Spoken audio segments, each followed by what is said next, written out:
Hi, everyone. Welcome to Forbes Talks. I am here with my colleague, Ariana Johnson, and we are talking, Ariana, about Omicron subvariant XBB.1.5. How many of these variants have we had at this point? Yeah, so there have actually been five variants so far. So there's been Omicron, Delta AY42, Beta, and then of course Alpha, which was the original variant. But the thing is there are subvariants within these variants. So XBB.1.5 is a subvariant of Omicron. And so yeah, those have been the main But variants. so it's in the news because it is essentially surging at this point, right? How contagious is it? Yeah, so this subvariant is highly contagious.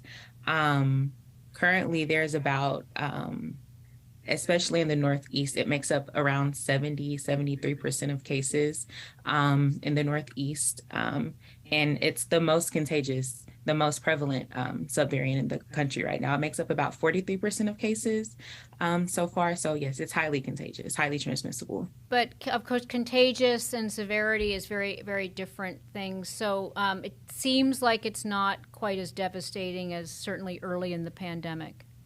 Right, exactly. So, the symptoms for this new variant are more cold-like. So instead of like high fevers and things of that nature, you're looking at symptoms like a cough, congestion, runny nose. So yes, the severity of symptoms isn't as strong as previously. Is there any basis, like if we were to look, for example, at whether it's hospitalizations or rate of new infections? I don't even know if the data is as easy to glean at this point, but certainly hospitalizations would tell us something, wouldn't it?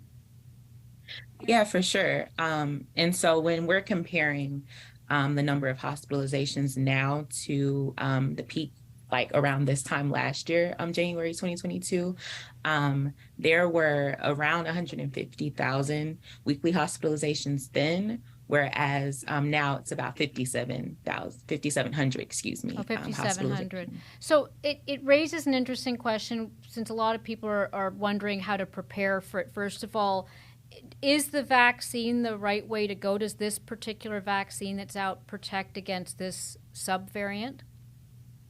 Yes, absolutely. So, this vaccine, the booster, is a bivalent booster to protect against Omicron and its subvariants, which again, XBB.1.5 is. And so, what's interesting is only about like 15% of Americans who are eligible for the booster have gotten it. And so, getting your booster is definitely the first step in protecting against this new subvariant.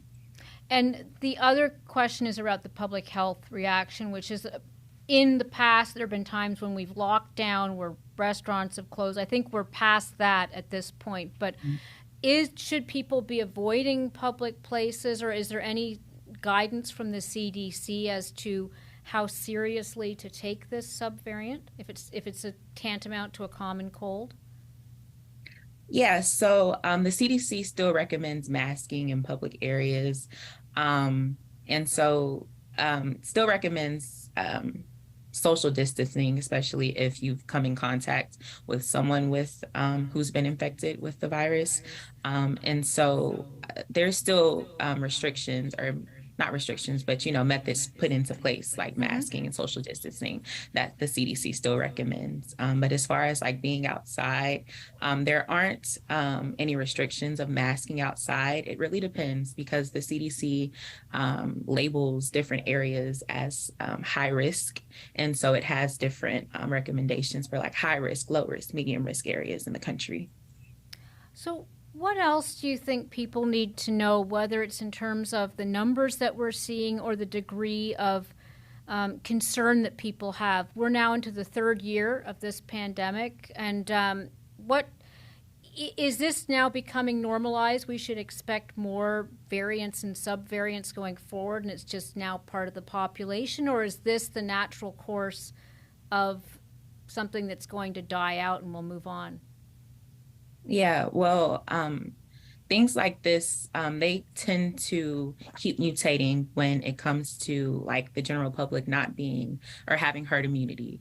And so this virus is going to keep mutating. And whether or not it's going to keep getting contagious or transmissible, we don't really have answers to that yet. But yeah, like the Biden administration just, I believe 2 days ago, extended the COVID emergency warning until another 90 days, so until April. And so, yeah, I just think the biggest thing is to get that booster and protect against the variant and protect against the virus. So, yeah, that's the main thing. That's good takeaway. Thanks, Ariana.